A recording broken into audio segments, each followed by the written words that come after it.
Hello, everybody, and welcome to episode number 81 of the 40K Badcast. Yet another goddamn episode of the 40K Badcast, Campbell. I'm, of course, Dan Boyd, and I'm joined, as always, by my favorite outside tool, implement, if you will, garden hose McFertilizer. I'll have you know I can be a tool inside just as much as I can outside. I've got great news, Campbell. Yeah? I am drinking a tall boy of beer that is 8.4%. Hell yeah. So it's from Aslan Beer Company, which is here in Alexandria, Virginia, and it's called DM It to My Inbox Triple Dry Hopped Double India Pale Ale, 8.4% alcohol by volume. Not fucking bad. See, I am currently drinking Pfeffenheck by Night Shift Brewing here in Massachusetts, which I think is about a 5.5%, which means it'll have more of an effect on me than that 8-point-something% will have on you. It probably and this will. Is a German-style Pilsner, or as you would call it, banana soda. Oh, delicious. It is delicious, actually. Yeah. It's very biscuity. Fucking banana soda. And I'm drinking it out of a glass for a brewery that no longer exists because I just collect wares from defunct companies like the Skulls of Conquered Kings. There you go. Yeah, I was calling you Garden Hose McFertilizer because before recording this show, I had to water some plants in my yard. Okay. You know, maybe we shouldn't talk about our yards anymore at the top of the show. Oh, no. No, I think we should really double down on this. It's the content that people crave, Dan. So I want to highlight something funny that happened the other day. Is we got a comment on our website, 40kbadcast.com, if you're wondering, from somebody who had registered a Gmail account called formerbadcastfan@gmail.com. And they were extremely angry at us for talking about our yards. And I talking about Blood Bowl too, that they called it Cringe Bowl, and then they called it a meme game for boomers. Yeah, no, then they said I had a cringe patio, which I suppose if I can only cringe in one place, it may as well be on my very nice patio that I'm happy to tell you about. Yeah, well, I mean, it was funny. This person got mad enough that they created a Gmail account to anonymously email us in what I can only call performative cowardice. I'd say premeditated cowardice. I'm also wondering if former 40K Badcast fan at gmail.com was already taken, so they had to do this one instead. Well, former Badcast fan, you know what? If you're listening to this and your email tells me that you probably aren't, or your comment does at least, but if you are listening to this, you know what? Sorry. We didn't mean to upset you in any way. We're going to continue talking about Blood Bowl because it's probably my favorite Games Workshop game. I'm sorry that you don't like that, but too bad. And as far as us talking about life stuff, we're probably going to continue doing that too because, we're good friends with one another, and this is when we talk. See, I'd say based on their comments, they're very much still listening to this show, and also, I'm not sorry about anything. Gang, I do want to highlight something in that if you do have feedback for the show, please give it to us. We had a fellow, I don't want to mention his name just because we haven't talked about it, but he emailed to tell us that we were last episode referenced how Space Wolves, as they were hanging out at the mall, are like that kid that always smelled like dog shit that you knew growing up. And this listener told us that sometimes smelling like dog shit is a symptom of abuse or neglect. And I was like, oh shit, that makes a lot of sense. And then I replied with, yeah, we totally did not mean to make fun of abused or neglected kids. We were just making fun of Space Wolf players because who doesn't like doing that? But that's a good point, and that's something that we can learn from. And they didn't register an anonymous email at Gmail to give us this. They send it to us straight up. So if you have a problem with the show and you want to let us know, feel free to send us an email, and we will talk to you about it if you're not like a complete piece of shit or engaging in what Campbell calls premeditative cowardice. Anyways. Bad faith, premeditated cowardice. Anyways, let's get on with the show, shall we? Let's dive in to the Auspecs, where we talk about what's on our hobby radar, and we'll start with some hobby progress. Campbell, I had some motivation issues last 2 weeks. Oh, I'm sorry to hear that. The motivation issue was called BattleTech. Oh, okay. The Steam game, not the tabletop game. The Steam game, yes. And I played way too much of it the past 2 weeks, to the point where I have now uninstalled it from my computer, so I cannot waste any more time playing it. If you were to ballpark it based on like the hourage that Steam gives you when you finish playing a game, where are you at for that one? Oh, for that week? Oh man, or those. So I uninstalled it over the weekend, and so that was a week and a half then of playing it. So that's 10 days or so. I was probably a solid 10 to 12 hours. All right, that's a lot for me. Insane. That's a lot for me. Okay. Yeah. So I had to get rid of that because I was just playing that, and it's like it's a fun game or whatever, but every mission is the exact fucking same. You like drop in, you run up, you try to blast all of the enemy mechs to pieces, and then sometimes there's a place that your mechs have to stand in, and sometimes there's not. And it's usually a puddle of water so they don't overheat. No, like an objective hex that they have to stand in, and like I was just like, man, this is a waste of my time. I should not be doing this. If I have it on my computer, I'm going to keep doing it. So I cut it. It's gone. So, we'll see what other repetitive bullshit time wasting game I get into in the meantime. That being said, I haven't done a lot of hobby because for the reasons I just put forth, but I have done some painting on my second Redemptor. I'm just about done with the first coat of base coats, or for the fixing stage of the first coat of base coats, and then the second coat of base coats is like bringing up the bright colors like whites and reds and bones, and stuff like that. So I'm just about through the first coat, feeling good. It's a Redemptor. I like them. I added some more color to this one.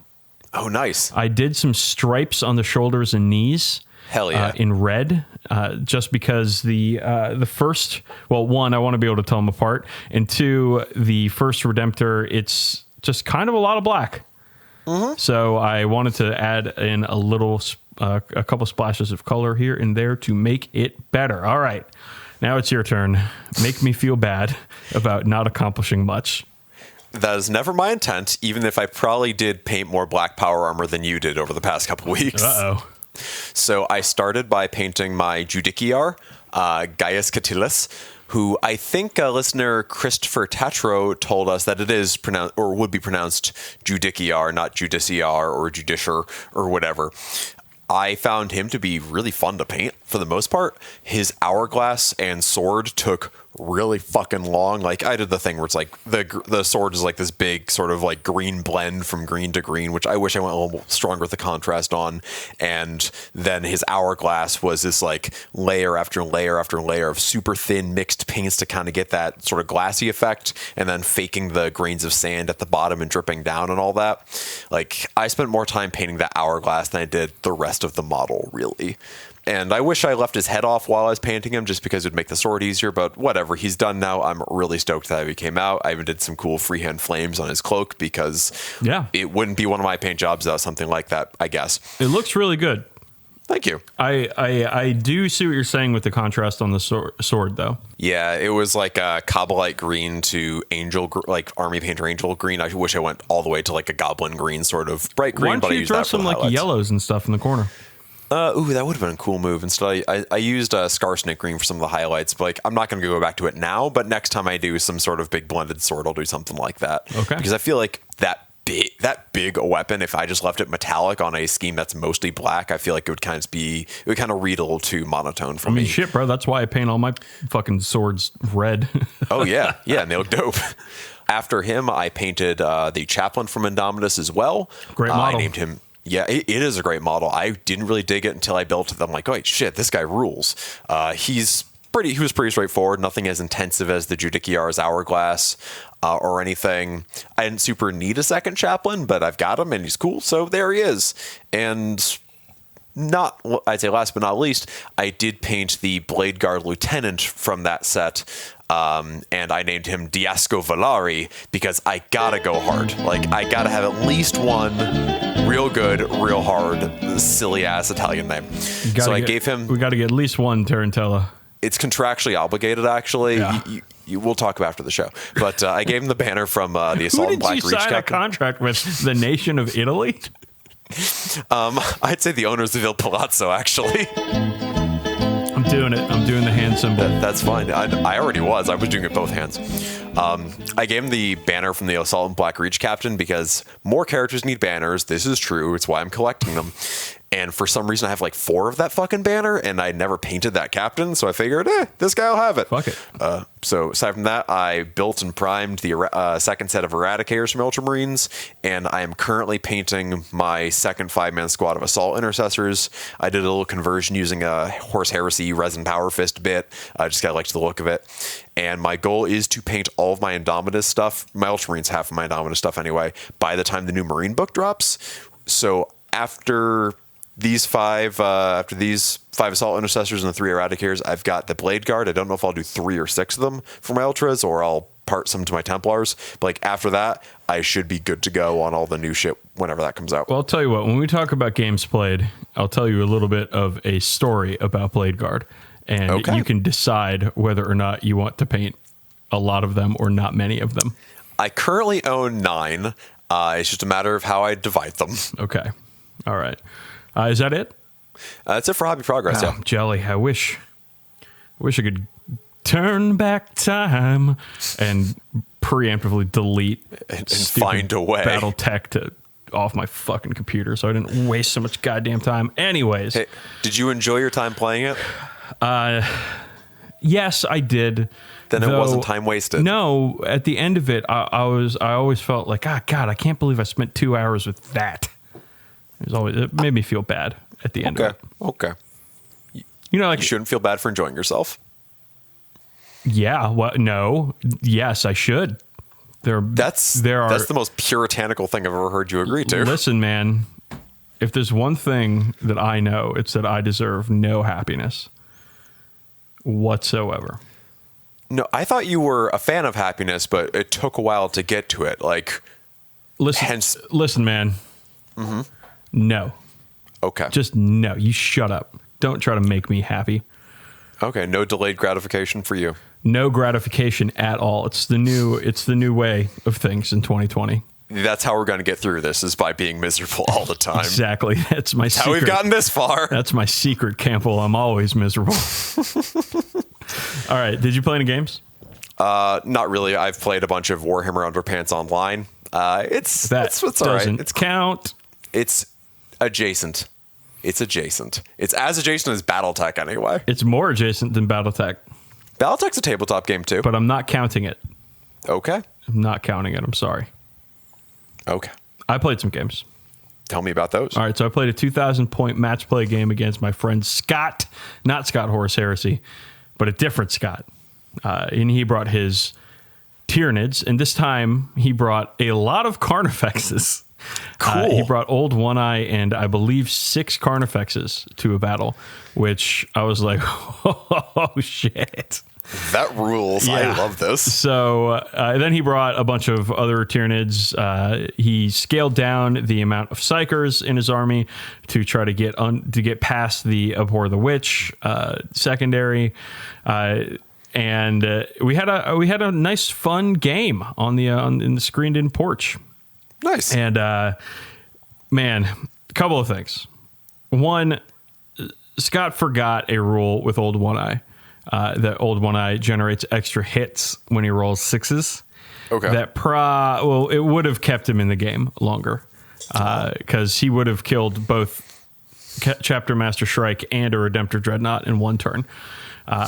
Whereas he did not. He bracketed the Redemptor Dreadnought, and Shrike's invulnerable save kept him alive. Okay. So if Scott had remembered that little bit about Old One Eye, it would have been a completely different game, which he didn't remember that until like the turn after. So it wasn't like we could just go back and do it. He was like, oh my God. He was like looking through his phone with the data sheets on it. And he was like, oh my God, I forgot something about Old One Eye.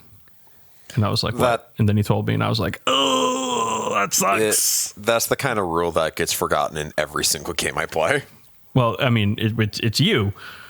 You have a history of not remembering how to play Warhammer. I hold people who aren't me to a much higher standard of play. Though this is Scott's second game of Warhammer 40,000 since the 1990s, so I still hold him to a higher standard than me.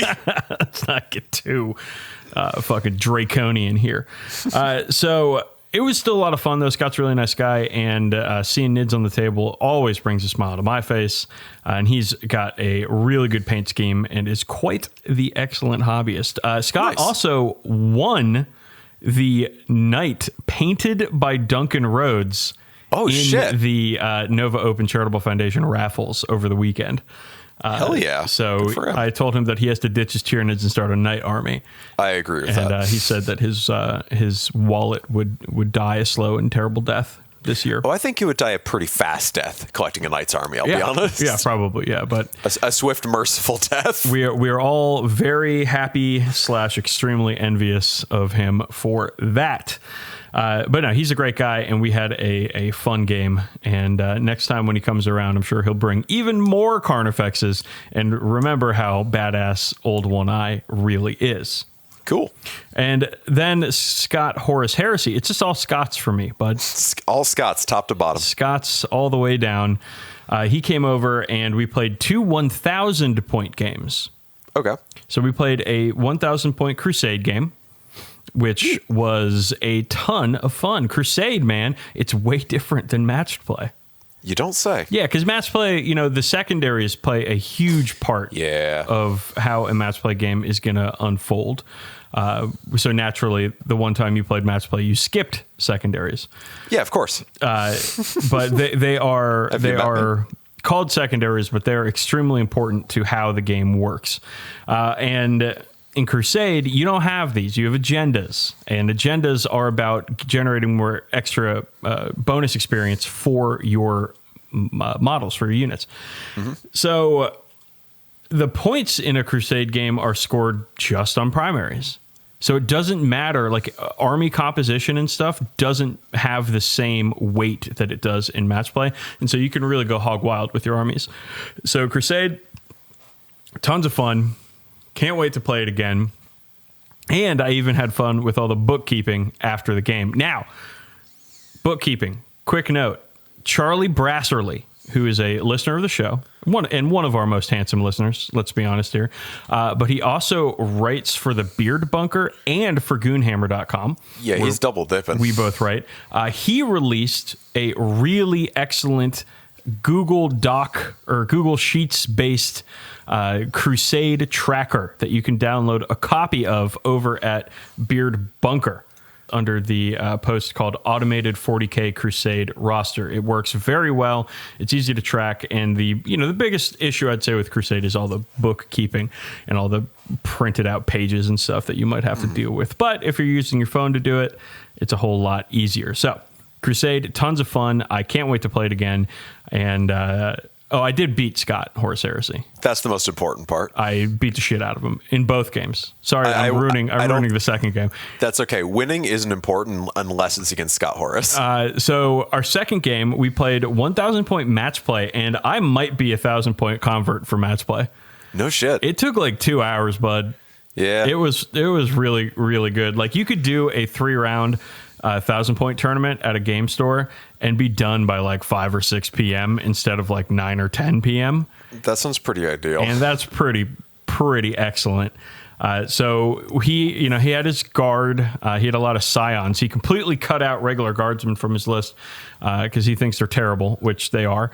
That's the point. I had my Raven Guard, of course, and though I did use shamefully unpainted Blade Guard in this game because I was like, I hadn't used them yet, and I was curious. And I had the exact amount of points for them. So I was like, hey, fuck it, I'll use them. And they kicked ass. Nice. Okay, so at one point, he dropped in a Scion squad with a bunch of hotshot las guns, and he had a command squad with plasma guns and another Scion squad with plasma guns, and they all were trying to burn down my 3 blade guard vets. Yeah. And I used transhuman physiology. Yeah. Which means you can only wound them on a 4-up. And they didn't kill him. They killed 2 and took 2 wounds off the sergeant. But the sergeant was still alive. And then that sergeant charged his Tempester Prime and ate him in combat. Because the sergeant has like 4 or 5 attacks on the charge with a strength 5. Mastercrafted power sword. AP -3, damage 2 power sword. Yeah. And totally kicks ass. So, y'all, if you're on the fence about Blade Guard, let me tell you, fucking buy them and paint them and use them in games because they kick ass. And I won that game too. Will do. So my record against Scott in 9th edition games is hilarious. I've beaten him, I think, every time. Nice. And he's a very good player, so I feel good about that. Though then again, we are both like doing like experimental stuff and trying to feel things out. So it's not like I'm meeting Scott at a tournament and whipping his ass there. It's more like a, what do you feel like using kind of thing? But still, it's Scott. He's beat me a bunch in the past, so I feel good about that. Vindication. Right. Moving on to new stuff. Now, this will be a somewhat girthy new stuff because there was a preview stream about Necrons and Space Marines. So we will have to go through that, but we'll try to move through it a little quicker than last time. Yeah, sorry. Last time was a lot of a lot. This one, I think we might be able to get through this pretty fast. Yeah, let's hope. Okay, so first off, 30K dice. Oh yeah, shit, they're actually really nice. I bought them. I bought the Raven Guard dice. They come with the scatter dice, which is too bad, but fucking whatever, man. They are they're not like little dice like the dice cubes. They're the big, the thick with 2 C's dice. And they've got Raven Guard symbols on the 6s. I bought them. I have done a little bit of test rolls with them. And I saw a lot of Raven Guard symbols. So I'm feeling pretty good. Did you get any ultras? No, I already have the perfect Ultramarines dice anyway. The ones with the Roman numerals and the symbols on every fucking side that are very hard to read, but they're square. I really do like the feel of those ones. I'm good, but I think the new Heresy ones look really nice too. Have we talked about the Lumineth dice? Oh, I don't think we have about those wonderful little barrels. Oh, they're so good. Man, you know, I'm a big fan of dumbass shit, as listeners may well know. And those Lumineth dice are some of the dumbest ass shit I've seen. They're these little barrel-shaped things. They have 6 sides, but they're like completely unreadable. They're festooned in symbols. They're not actual cubes. No, they're hilariously bad. I can't believe Games Workshop sold them. And I saw a GIF or a GIF of somebody rolling them, and it's like my eyes just slide off the images. I can't read them whatsoever. It's great. I love them. Yeah, you better not roll them anywhere near like a downhill surface or anything trending vaguely in one direction vertically, because they're just going to keep going. I'm a big fan of dice in not dice shapes, and I hope they keep going until we get some fucking, Dark Eldar Caltrops or whatever. Yeah, the extremely chaotic neutral energy that Games Workshop is giving off with their experimental AOS dice, I'm just here for. Yeah, I really am. The weird thing is, like, the ones that came in the Lumineth box set are really like very standard and they look nice. I think they were like yellow with like symbols in the 6s or whatever. It's like, oh, these are very restrained, nice dice. And they're like, oh, you thought those were the only dice Lumineth were going to get? Think again, motherfucker. Here comes some barrels. Yeah, I would definitely use those in a game. I'd only use them for like very important roles or character attacks or something. I think like Phil Kelly talks about like wanting to use them for like magic spells and so on. I'm like, if you're divining the winds of magic and using these dice to do it, I will let you have that role play. Yeah, fucking talk about casting bones, man. Yeah, like my buddy Ross has that could be a euphemism for doing it. Yeah, let me cast some bones and read the jizz patterns on my hand. Oh wow! Fucking hell! Takes a whole new meaning to knuckle children. Ooh. Ooh, Gonna gross. roll out. Yeah. Let's keep going deeper. Let's get worse. Anywho, yeah, Lumineth dice. Are we not Big getting worse? fan. Are we not going deeper? I'm trying to think of somewhere That's what worse. she said. I mean, the only way I can really think of it being better is if there was like a branded Lumineth JO crystal that shipped with every single one with explicit instructions on how to work up a charge. This one's for the horn dogs. Yeah, sorry, covertly, this was a horny one all along, gang. 81 means it's a whole different sex number. You just didn't learn about it on the playground like it was 69. 81 is the best sex number. Because you turn it sideways and it's a bed and an infinity symbol. Means you're doing it ad infinitum. I used to always, in AOL days, you do an 8 and then some dashes and then a greater than symbol, and it looks like a dick. Try it at home, kids. Oh, okay. That's a very different build than I'm used to. I'm used to an 8 equal sign, uppercase D, tilde, tilde, tilde. Okay. Oh, Yeah. with a little bit of I'm telling splooge action there. Right, I'm telling a story with my pictogram here. Okay, yeah. Those are the good old days. Before we had AOL eggplant Instant emojis. Messenger. What if I named the show that? Just the 8 equal sign, greater than. I think Rob will again get mad that when it gets posted on Goonhammer, the URL is going to have to be changed. I mean, Yeah, I think it's better than reading the skeins of Jizz. So, All right. Well, I bought some of the dice, the Raven Guard dice. They're okay, great. not the Lumineth ones. No. Okay. So they're putting out a really big ass Cadian figurine. Yeah, Not a model or a miniature, but like a figurine, like an action figure almost. Yeah, Green Wolf Studios is launching a Kickstarter for a 12-inch tall Cadian officer, meaning that Imperial Guard get a G.I. Joe before they get a new infantry kit. They do. And They get I'm not bitter an old about school that. G.I. Joe, man. Kung Fu Grip.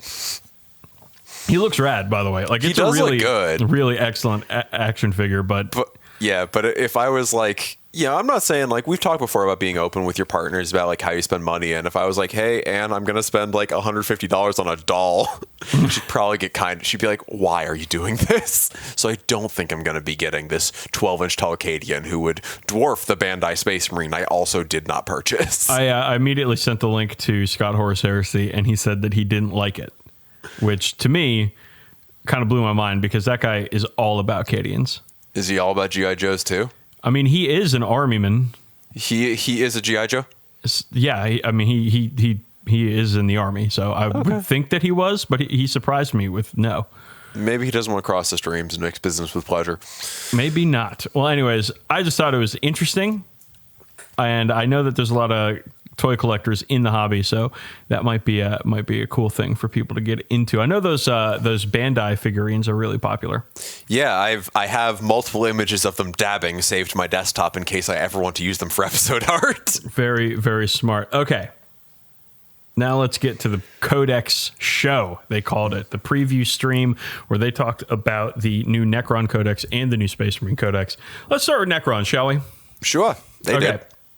So the first thing they're talking about is something called command protocols, which seem to be, it reminds me of the AdMech Psalms, where like you have one working on a turn. Though this one, I think you secretly assign one of your 6 command protocols to use for each turn. Yeah, which I think is really cute. It reminds me of the like Rogue Trader robot programming sort of flowchart rules, but much more simple. Right. Like the only thing that stops us is like you're not going to be able to tell the future, and battles to 40K sometimes go off the rails. So I don't know if you're like picking things in advance that might not actually be that useful, but it is a cool idea. I think it's a nice alternate take on the Space Marine like Devastator Doctrine, Tactical Doctrine, Assault Doctrine sort of thing. I think more armies getting things like that is really cool. Well, they gave us an example of one called Protocol of the Conquering Tyrant, and it's got 2 directives, they call it, and you choose one. And one of them is add 3 inches to the range of aura abilities, which is excellent. I would love that in Marines because, I use auras are, an important part of the game plan. And then the other one is unit can fall back and shoot, which is, of course, extremely useful. As you're an Ultramarines player, as an Ultramarine player, I know the value of being a coward and still winning. Right. It's not cowardice. If it works, I don't know. No, tactical cowardice. So yeah, that's. I mean, it's cool. It's definitely a cool thing. I'm a little bit sus on its usefulness, just because again, it's hard to predict how a 40K game is actually going to go. Yeah, it sounds like the sort of thing that'll reward players who are really good at like knowing how to actually play the game and make a plan, because like when you build an army list, you tend to kind of make some sort of plan. There's like, this is going to do this is going to do that. So I think this is kind of building into that sort of thing. It's like another aspect of building your army in a way, and I think it's going to reward those players, and I think that's cool. I think so too. I think that anything that adds like something like tactical depth or another layer of strategy onto the game, I love it, man. I think it's cool, and it's another resource that you get to manage if you're a Necron player. So that's cool. They also tease something called Cryptek Arcana, which I think is upgrades you can buy for Crypteks. And they, of course, I think they are splitting Crypteks up into different. They're called. There's the one in the Indomitus box was called the Plasmancer. Mm-hmm. There's the Chronomancer. And then there's the Psychomancer. Right. So I think those are your new names for Crypteks, and now you can buy them cool stuff as upgrades before the, when you're building your list, which is cool. Yeah. You can customize your characters. I mean, like from a design philosophy sort of thing, I don't know how I feel about like taking one unit entry and making it 4 different war scrolls or data sheets, whatever, just based on the kind of war gear it's carrying. But we see that with Space Marines plenty. Like there isn't just Primaris Captain, there's Captain with XYZ. Let me cut in and say that a lot of there are new models for these too. Yeah, and so I think that's what I'm more interested in talking about. Don't go breaking my heart. But anyways, let's get to models. Let's talk about some new fucking models. Let's just go down the list here. That was very Baltimore-y. It was. Fuck you, Baltimore. Let's just go down the list here. We'll start with the Ophidian Destroyers. Fuck you, Baltimore. These things reminded me big time of one toy from when I was a kid. It was an Aliens toy. It was called the Snake Alien. And the cool thing about this is that it was like a piece of wire wrapped in rubber with like some plastic shit glued to it. And it looked like an alien and a snake. And it was the sickest fucking thing. Because like the piece of wire wrapped in rubber, you could just like wrap around shit and leave it out. It was rad. Mm-hmm. Yeah, that rules. That's like a Christmas tree topper right there. Fuck yeah, dude. So these things they're like big snake destroyers. Yeah, instead of 3 legs, race models. They have one big snake tail. So yeah, between destroyers, the new destroyers, which are called Scarabs? Locusts? Scorpeks, there we go. And then there's Scorpek destroyers and Locust destroyers, which are the more traditional ones, these look like the old metal Necron Wraiths, but with extra arms and a bunch of balls on them. These things fucking rip, dude. They showed us their data sheet, and they have great fucking weapons. It's one of these things where like I feel like they're kind of covering a very similar role to, these Canoptek Wraiths, where there might be some kind of overlap there, but they're fucking cool. People will collect them. They're cool. Yeah, they you can deep strike them. They have fast movement. They get a shit ton of good attacks. They're like, I would worry about this unit on the tabletop where I am playing against Necrons, which I hope to do. Same. Okay, we get new Flayed One models. Finally. The first good Flayed One models that Games Workshop has ever made. My God, these things are so good, though. They are like creepy. They are like all hunched and they'll like almost like Warhammer Fantasy ghouls. Like they're really lean into that undead in space sort of feel. I do have to say, I have to bid a fond farewell to the screaming Flayed dude riding on top of the previous Finecast Necron Flayed ones. Adios, the screaming Flayed dude. We hardly knew ya. Yep. And one of these guys even has like a few of them even have like the sort of like a velociraptor, like talon type things in their inner big toe. Yeah. Like these things look nasty and creepy and very fucking cool. That's the best part of Jurassic Park is that whole bit with Sam Neill and that kid. Yeah. It's like, oh, okay, I understand his character really does not like children. In case you didn't know. Yeah, so these things are great. Man, these new Necron models, bud. I know I keep saying it, but like they're knocking it out of the park with this bullshit. Yeah, absolutely. I'd say it's about time. Like, it really is that they got this, well, ironically fleshed out. I mean, as a Space Marine player, even I sometimes get annoyed by the fact that, like, every other model that they put out is a Space Marine. Please don't give away the second half of this segment. But, like, I'm really glad to see a cool Xenos faction getting some love here. Let's move on to the Chronomancer. So this is the first model I've ever seen that looks like it incorporates hard-to-read Games Workshop dice into its model design. Yeah, it's got a lot of cubes. It's got a whole lot of cubes. It's got a lot of cubes. He's cool. He's a floating squid wizard man with a bunch of dice, but... He's even got the Necron equivalent of a long wizard beard. Oh, yeah, he definitely has, like, the metal version of, like, Dylan's beard. I do think... Hear me out. To the listeners who don't know Dylan, he's got a really long beard. It is a very wizardly beard. I'm sure that some of you may have been able to figure that out through context clues, but I just wanted to make sure that our listeners had the whole picture, Campbell. That's fair. Thank you for that pop-up video explanation. I hope that the hard-to-read set of dice that launched with the launch of the new Necron Codex do look just like these. I have a gut feeling they will. Impossible to fucking read. Yeah, because I'm looking at these right now. I'm like, I guess that could be like a zero, and I hope they're just like that. We also have the Psychomancer. Cyber Skull. Yeah, he's got this thing is sick. I'm sorry. It's got like this digital skull thing that's happening.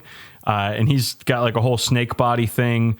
Like, this model fucking rules. And if you don't agree with me on this one, like, just go fuck yourself. Just get the fuck out of here. Yeah, like the creepy bug legs all like hunched up in there. Like, I see how this model does support itself physically. It looks a bit tenuous, but it is like, there's at least a number of contact points while still looking floating. It's fucking cool. This thing rips. I even like how he's got like the pinky and pointer finger out while he's holding the stick. Like, there's dainty.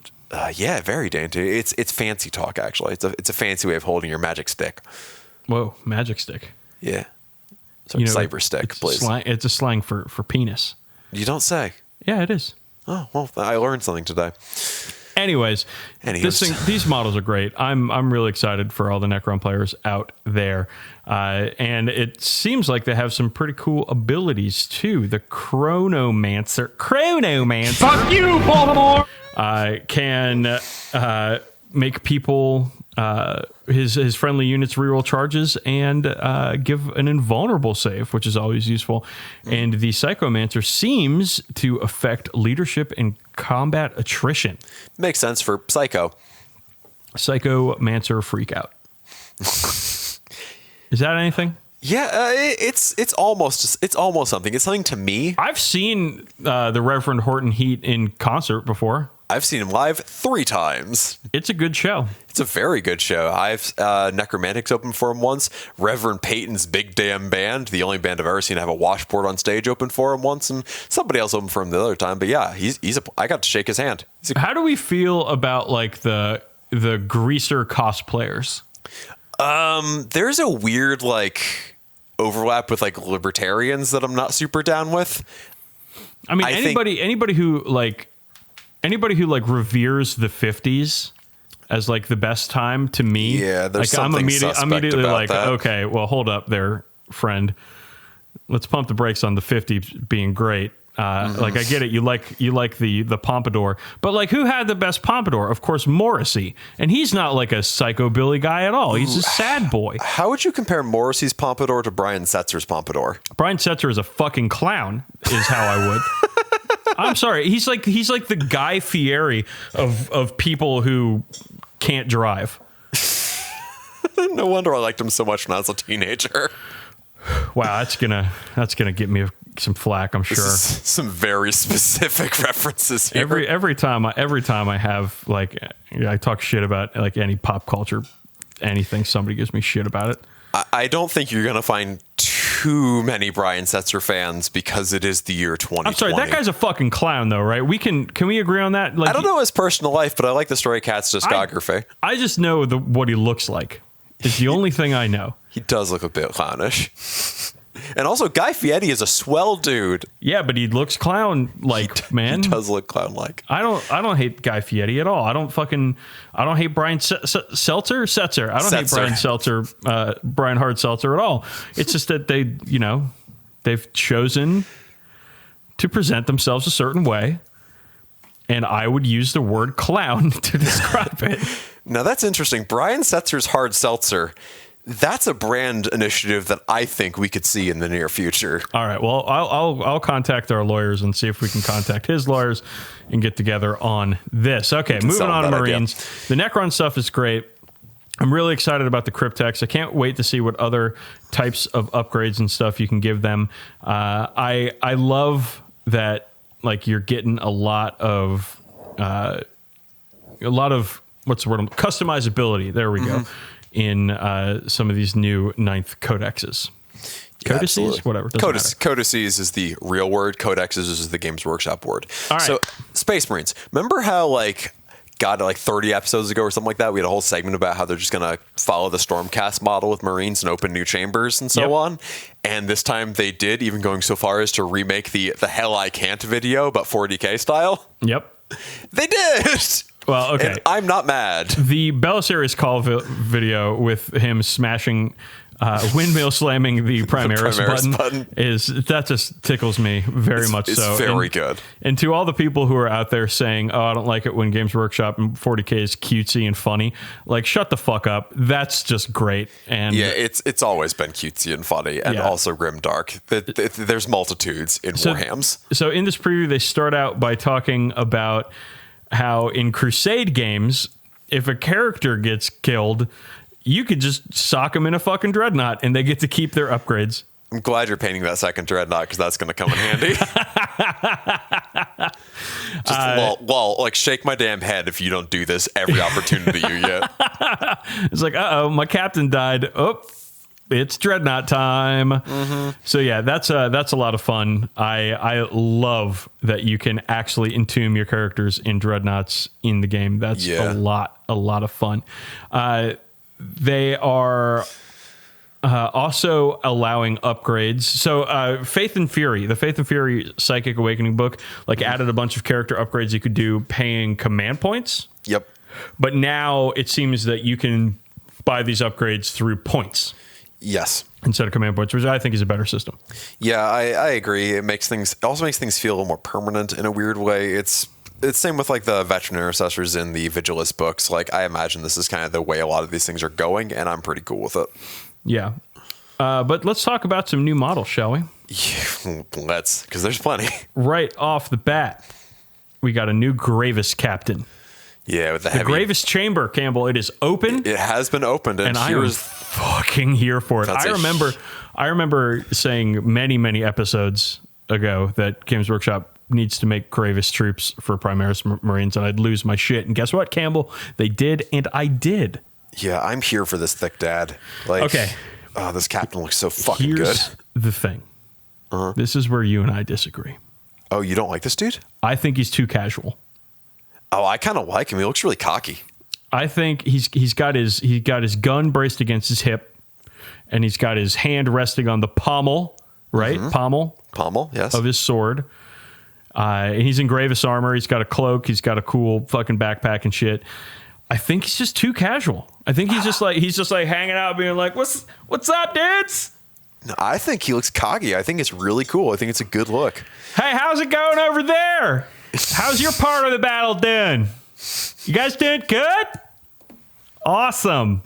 Cool. I'm going to be over here with the other Gravis guys. Just going to keep it cash and give some rerolls of 1 around him. That's all. Don't worry about it. I'm good. No, I'll get a Gatorade after. He's a little too casual for me. Okay. I mean, he's got great detail. They're really knocking it out of the park with all the edges and stuff on these Gravis boys. I mean, I'm going to buy him. I'm going to paint him. I'm going to hate tune the edges, but like I said, I think like having an actual like in battle pose would make me happier. Okay, that's fair.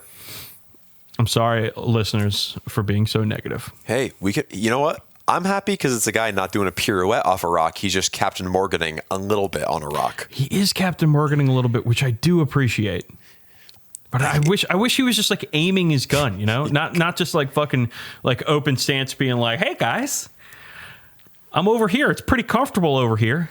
Nice day out, huh?" He's got a little Space Marine captain in him, all right? We got good weather for the battle today, huh? It's nice. It's like you guys want to go catch a O's game after? Drink a couple natty bows on a patio? Actually, you don't have a Captain Fuck you, Baltimore! You don't have a Captain Oriole, do you? You're doing birds, like you're doing birds to your characters, but you don't have an Oriole yet, do you? What is the scientific name of the Baltimore Oriole? Let's find out real quick. The Baltimore Icterus galbula. All right, so I've actually already used Icterus. Yep. So here comes Captain Galbula. Captain Galbula. Ooh, that's not a good sucks. One. That's not a good one. Hey, it's just me. I'm your Primaris librarian, Galbula. Sorry, epistolary Galbula, please. Galbula, please. Galbula. Piss and epistolary. There's a really good bird scientific name. My favorite is the robin, the American robin, Turdus migratorius. I'm pretty sure if you're migrating turds, you need to see a doctor. Yeah, Turdus, of course, is Latin for thrush, because it's a type of thrush. But it's very funny to me. Turdus migratorius. I haven't made a Captain Turdus yet, so it might be this one. It says a lot about how you feel about the pose, I guess. All right, moving on. Heavy intercessors and fuck, Campbell. Oh fuck yeah! These things fucking rule. I'm sorry. Like, I'm a sucker for intercessors already. Yep. And these are just intercessors, but thick. Yep, they're thick adult sons. I love that they're 5 dudes and not just 3. Like, this is the sort of thing, like, blame me playing fuckloads of StarCraft when I was younger, but, like, the like, extremely big dudes with big guns, like, even bigger than, like, a Space Marine with a gun already, like, it's something I've always really liked, just from a scale perspective, and this kind of is that, because, like, they aren't armed with anything really wackadoo. They got bigger bolters and bigger heavy bolters. They're not all armed with special weapons or whatever. It's really neat. I just really like these very heavy infantry. I think it's really cool. Yeah, they're also 3 wound toughness 5 troops. Yeah, that's some staying power. Put them in cover, and that objective is yours. They'll never die. No, I don't. Like, they have like assault weapon options. They put their war scroll out there. It's the same thing as everything else. Like, it's, you know, aggressors with super heavy bolt guns. I don't feel like I'd give them the assault weapons. I feel like I'd give them just the rapid fire ones or the heavy ones. Just have them stay put and just blast away. Yeah, I think we're going to see a lot of these on the table. They seem extremely good, and I'm totally here for that. I love them. I want some. I will get some, and I will paint them, and I will enjoy part of it until I start fucking edge highlighting their boots, and then I'm going to want to die. Just as is tradition. Anyways, away. Speaking of more Gravis guys, they gave us a look at the multi-part kit for Eradicators. Yeah, they're and cool. The what looks like a heavier version of their melta guns. It's a multi-melta. No, they have multi-melta, but then they have backpack mounted. And maybe I'm extrapolating here, but like, you know how the Hellblasters have a backpack mounted ammo system for their heavy Hellblasters? Mm-hmm. Maybe this is a heavier version of their melta gun, which would be great, I guess. Yeah. And of course the multi-melta, which has 2 shots now. They finally put the multi in multi-melta. Yeah, so multi-meltas for all of 8th edition, basically, you just never saw them because they were garbage. Right. But if you double the shots, now it's like, oh shit, they might be worth it. Yeah, it was weird. There was always the one weapon in Warhammer where adding a second barrel on it didn't give it rerolls or more shots, but just made it shoot further for reasons that were lost on me. Yeah, but it's got 2 shots now, and I have a feeling that multi-meltas are going to be pretty fucking popular, especially because the damage has changed. Yeah. Now it's D6 plus 2 instead of 2 dice taking the high die when you're in half range, which I think is very cool. Yeah, so just a that's between 3 and 8 points of damage within half range per melta, and that's terrifying. That's decidedly frightening. Yeah, sorry, vehicles and vehicle havers. Rip. Have fun in 10th edition. They also gave us a look at the Blade Guard Veteran multi-part kit, and they look like the Blade Guard veterans. Here's a thing, Campbell. All right. I don't like the backpack or the shield on the backpack look. It's a little casual. Like, it feels like it'd be very hard to actually get physically. Yeah. Like, if it was on your back, like, how do you reach back there? You need somebody to get it for you. I guess they could do a buddy system sort of thing. And it's just like, you got to walk with your buddies so you can put your shields on, which I think is very cute. I think the only model Brother Sergeant Turdus, remove my shield from my backpack and hand it to me, please. Exactly. But the only one I know I would do that with is for the guy who's wiping the sword with the flag. Oh, that guy's so fucking cool. Okay, so that's super sick, but I think part of the extreme coolness of that is they painted a chaos star on the flag there, as in, like, he just killed some chaos jerks and is wiping their blood off his blade with their banner. Yeah, which is extremely sick. Here's the thing, though. All right. He's got a power sword. It's got some sort of force field around the blade. Why is there blood on it? It's one of those things that you just don't really think about. Like, there's that old artwork of High Marshal Helbrecht with a sword jabbed into a dead orc, and there's some little weirdo, like, rubbing the blood off his sword. Even though this sword can atomize power armor and assumedly atomize the blood and goop left on it after eviscerating something, they still wipe it off because it looks cool. Yeah, Blade Guard fucking rip. I really want to paint mine up because they're fucking good on the table too. Yeah. All right, and then we get a look at the multi-part kit for Assault Intercessors. They look just like they're easy to build friends, though one of them has a power hammer, or a thunder hammer rather, and a hand flamer, which looks pretty fucking dinky. And the thunder hammer looks dinky too, if you ask me. Yeah, maybe it's just the angle of the picture, but not a great. However, I think in the video they had a picture of the power fist that comes with this kit, and it's got like curled fingers and stuff, and it just looks like a hyper detailed power fist. And I am fucking here for that shit. Yeah, I think most of the poses in this one don't really sing to me. Like, I prefer actually the ones in the easy to build kit, with the exception of the dude doing the fast magazine change, where like the clip is dropping. Oh yeah. And that's so fucking cool. And the guy with the bandolier of grenades is also extremely cool. And nothing else. Oh no, I guess he's got his grenade. Yeah, there's some cool shit in there. Though his face is not good for that pose, that the one that they've chosen, because it's like a serious face. It should be a screaming face. Yeah, it should be a screaming face, as most Warhammer guys should be most of the time. Because if you're not bald and not screaming and there's not something huge in the background, it's not a piece of Warhammer art. Dude, their fucking bolt pistols are enormous. Oh yeah, they absolutely are. I do really dig that they the painters did like a really diverse range of skin tones in these guys, though, and I hope to see more of that. It's cool. Did I tell you about a reply guy on Twitter? Oh, no. So I posted my Eradicators, and I painted the bald-headed one with dark skin. Yep. Now, it is canon that all Raven Guard have, like, bleached white skin and black hair, but I don't like that. Yeah. Because it weirds me out. Yeah. That your whole, like, oh, this entire group of people is all the same skin color. I don't like it. So I paint multiple skin tones, and some guy on Twitter like tried to call me out on it.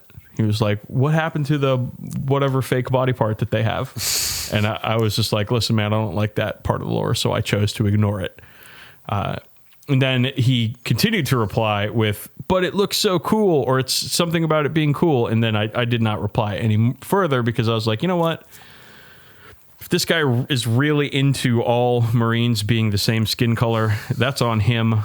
I'm not going to sit here and argue with an idiot. Yeah, you don't need to. You didn't post those pictures so you could get well actually'd by somebody. Well, it's not even that. It's just not like, even well actually. Like, it's like to me, that's a very uncomfortable bit of lore. Oh yeah, no, it is. The mono race groups of people like that is very uncomfortable. Like one of the reasons I like Ultramarines is because it intentionally says they draw from like the 500 worlds of Ultramar. So you have people of all sorts of cultures coming together to kind of make up the people who make up this chapter. So it's like they should be diverse as you can make them. God, we're gonna get email about this, aren't we? I don't think so. If Fire it up, idiots. If you're really pissed off at us for being like the fucking social justice Warhammer podcast or whatever, you're not going to wait till like minute 55 or whatever this is to get at us about it. You already know where you stand on this sort of thing. This is not going to be a surprise to anyone who hasn't just started with minute 55 of episode 81. All right, here's the thing about Assault Intercessors. I like them. I'm into them. Yep. Why am I going to buy Assault Intercessors when the shit drops when I can buy Heavy Intercessors? I get that. Like I'm not gonna. I don't see myself buying more Assault Intercessors. How about that? No, I have 10 from the Indomitus. Yep. I'm not. I don't see myself buying any more of these things until I paint at least those. And if it like turns out that they're the best fucking units in the game, then I'll probably end up buying another 5. But yeah, I just like they're cool or whatever. But I don't know, man. There just seems like there's so many already good troop choices for Marines that. Another one is like just kind of like overkill, and I'm not really too into it. Yeah, Speaking of overkill, sorry, you were going to say something. No, I was not going to say anything important. Please move on. The Storm Speeders. Okay, so we saw a picture of one of these, a very grainy picture of one of these months ago. Yeah, it was like shot on a Game Boy camera peripheral. And they are Primaris land speeders with 3 Marines inside instead of just 2, and they look like impulsors that have wings and open cockpits, and they're armed with a whole bunch of guns. And let me tell you, man, they gave us the datasheet for the Storm Speeder Hammer Strike, and this thing is spicy as fuck. Yeah, this thing is loaded with so many guns. I don't know how it flies. Dude, it's thrust. like It's thrust. It's like legitimately scary vehicle killing thing with a triple multi-melt. Well, not 3 multi-meltas, but a 3-barreled multi-melta called a Melta Destroyer. Yeah, it's heavy 3. It's a triple melta. Oh, dude, it's like, but this thing fucking rules. Yeah, it's weirdly fast and durable too. Like that, I think I'm gonna get at least one of these. I hope I can magnetize most of these options. It looks like you've got so there's 3 options for the Storm Speeder. There's the Hammer Strike, which has the Melta and some anti-tank missiles and some crack launchers. You have the Hail Strike, which has a Gatling gun, a twin a stubber setup. I don't know how they changed the ammo boxes on that stubber, but maybe Dan don't ask too many fucking questions. And some frag launchers, it looks like. And then you have the Thunder Strike, which you contractually must play the entirety of AC/DC's Thunderstruck every time you put it on the table. And it looks like it has some sort of twin Icarus rocket pods, it says. It's got a bunch of missiles and lasers, and it also looks really fucking cool. Yeah, but it looks like all of these things are interchangeable, all the weapon options. So I feel like you could pretty easily, well, maybe not the hammer, the Hail Strike rather, with the guns. You might have to get a little fancy with that, but you could. It looks to me like you could change this up with magnets, no problem. Yeah, I think so. Which would be excellent. Yeah, I like this thick land speeder. I think it's cool. It's got the same heads as the Space Marine suppressors, the guys with the jump packs and the autocannons, which makes you think that sometime in the future they'll open the Space Marine Jumpy Boy chamber and we'll get jumpy troops that go with it. Can you? I guarantee you. If they made Primaris jump troops with lightning claws, you gotta. I think that would be it for me. You gotta get the Ravens Talons or whatever they're called. Yeah. All right. Well, these things look great. They're Primaris vehicles, so they're big and fucking boxy, but that's what I'm into, so I'm not gonna complain. All right, we got new codexes coming out in 2020. Space Wolves, Dark Angels, Death Guard, and Blood Angels. We're getting it all, man. Death Watch. And Death Watch. Fuck yeah. Yep, and they showed off a Death Guard character, some Death Guard terrain in passing. Wait, is that Dark Angels or Death Watch? Death Guard, Blood Angels, Space Wolves, and Death Watch. They did not. Oh, I thought it was Dark Angels. Okay, so they didn't mention Dark Angels. So fuck you, Greg. Fuck you, Greg. Our friend Greg plays Dark Angels, and He's a great guy. Let's just say that. He's great. They showed some like quick picture things. They have like Death Company assault intercessors, which actually makes sense because it never made sense to me why the Death Company, who are like the slavering mad berserkers, would be like casually holding a bolt gun and standing in the backfield shooting from cover. Like it makes more sense for them to be choppy boys. Death Watch still looks like a kind of janky mix of stuff, which is what it is. Wolves is wolves, and Death Guard, well, they suffered from first Codex syndrome as bad as Space Marines did for a while anyway. And it's cool they're getting more attention and getting a new character with the Lord of Virulence, whatever. He looks like every other Death Guard guy to me, honestly. But I like his tilting plate and his power fist. I don't really dig the giant, like, ball sack looking gut hanging out of his armor, but whatever. He has the same pose as that one cop from that protest in, I think, Austin, Texas. He's spraying pepper spray at like unarmed protesters. Macing protesters as they like were sitting on the ground or something. Yeah. Yeah. Extremely shitty cop energy over here. Yep. Never thought Death Guard would be the shitty cops, but I I guess legitimately thought this Death Watch book was a Dark Angels book. Sorry. Cool. It has a Dark Angel guy right front and center with the hood. Yeah, but I thought, oh God, reading. It's hard. It is hard. There's also just so much Death Guard, Watch, Angel. Like there's a lot of words. The games. I think I made the joke before. The Games Workshop's kind of vocabulary is like Taco Bell's menu, where it's a dozen ingredients just arranged in different shapes over and over again. Is that accurate? Okay, we're also getting a new Forge World Index, and I'm curious to find out what sort of broken bullshit comes out of that, because it seems like every time Forge World models get rules, they immediately are on every table all over the place. I hope my Thunderbolt remains bad. Okay, then we have an update on weapons and war gear, where they're updating a bunch of current weapons, which is really cool, I think. So flamers are going to 12-inch range. Yeah, get in, motherfuckers. We're going we're fucking going burning. We're going to Burning Man. Getting turned and burnt.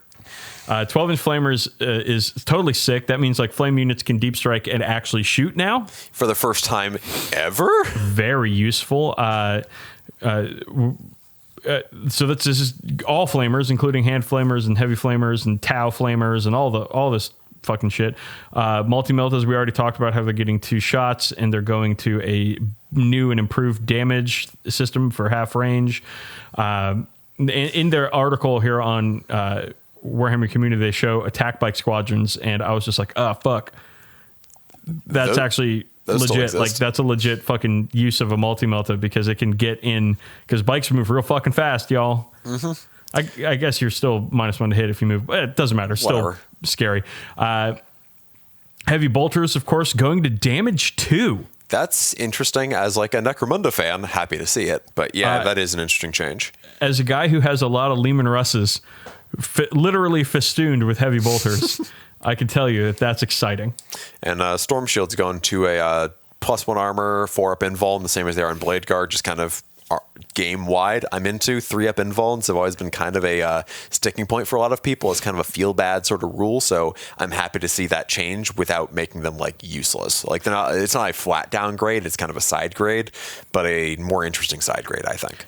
I hate 3-up invulnerable saves. I've said this for years and years, so I'm happy about that. The old chainsword's going to -1 AP for Space Marines. For Space Astartes chainsword. The Hunter Killer missile is getting an upgrade to Strength 10. Sure, fine. Fuck yeah. Hunt and kill, I guess. Power weapons are all getting strength bonuses. So yeah, things are changing for the good. Things are getting deadlier all across the board. Yeah, I'm into it.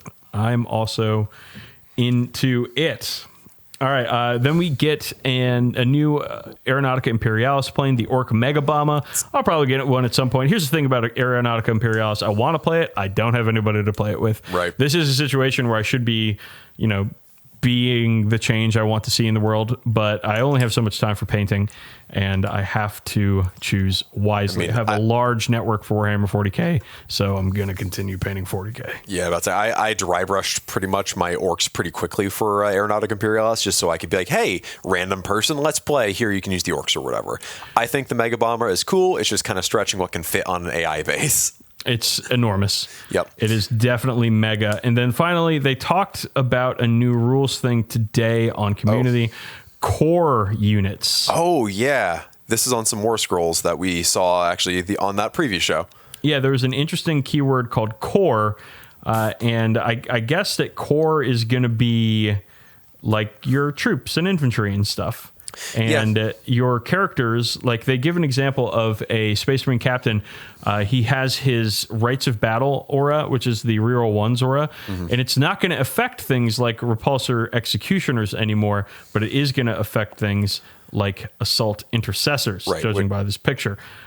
So that's a change, an interesting change. It makes the Marine character worse, because instead of buffing everything around them, now they're only buffing other infantry. But I guess I get why they're doing it. It's to prevent like parking lots. Like they were all like the Trip Rep X's lists, Trip Rep X lists back in the day where you had like a captain or a chapter master or Iron Daddy in the middle of 3 repulsor executioners, or a Sergeant Harker with all the basilisks or whatever. Like there's a lot of those sorts of things where they're giving rerolls to vehicles and so on, where maybe it wasn't really intentional.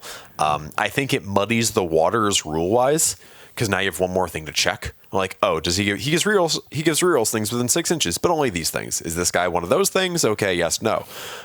Does mean they don't inspire themselves anymore, which is sensible. Like, I don't know why he'd be inspiring himself unless he really bought into what he was saying or whatever, but it does muddy the waters a little bit. Yeah, it's a straight downgrade. But it's kind of universal. Like, it's not just going to be Space Marine captains and lieutenants and so on. It's going to be fucking Chaos Champions. It's going to be guard officers. It's going to be whoever. It's going to change things, and I think I wouldn't judge too hard until we see where it goes. I imagine it's probably going to be something that applies more in lists like I don't know, Eldar, Aspect Warriors might not be core, or Guard, tanks might not be core. So you have rules that benefit those like poor bloody infantry types. Okay. All right. Well, yeah, this is going to be a wait and see. Yeah. As all rule things really are. All right. Let's move on, Campbell. WMDK. Here's something I'm going to do, though. All right. I'm doing it different this week. Okay. I'm not doing a regular WMDK because I want to highlight our email inbox real quick and some of the great messages that we've been receiving lately. It's been a busy few weeks. I talked about one where we have been called out for potentially making fun of abusing neglected kids, which, of course, we didn't mean to do. So please don't add us about that anymore, I guess. It's exceedingly obvious that is not like we're not pro abusing children.